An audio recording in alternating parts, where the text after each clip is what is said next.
டேய் மொட்டை மாடியில் என்னடா பண்ணிக்கிட்டு இருக்க? வடாங்காய போட்டுட்டு இருக்க.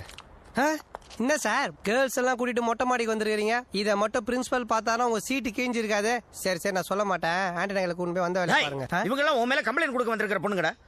ஏன்டா எல்லாருக்கும் மெசேஜ்க்கு மேல மெசேஜ் அனுப்பிக்கிட்டே இருக்க? எனக்கும் போன் பண்ணி பேசணும் தான் ஆசை வலையா. ஆனா பேலன்ஸ் இல்லையா? 10 காசு தான் இருக்குது. நீ என்ன டாப் அப் பண்றியா? ஃபிகர்னு ஏன்டா உன் படிப்பை நீயே பாழாக்கிக்கிற? நானாவது என் படிப்பை மட்டும் தான் பாழாகிறேன். ஆனா நீ பாடம் நடத்துறேன்னு காலேஜில் இருக்கிற எல்லார் படிப்பையும் பாழாகிறியே. நீ நல்லா படிக்கணுங்கிறதுக்காக மாசம் 12,000 ரூபாய். உனக்கு நல்ல ஷர்ட் பேண்ட், போக்குவரத்துக்கு பைக், காதுல மாட்டிக்கிறதுக்கு ஒரு ப்ளூடூத், இந்த வசதி எல்லாம் பண்ணி கொடுக்கறாருல உங்க அப்பா. நீ இப்படித்தான்டா பேசுவ.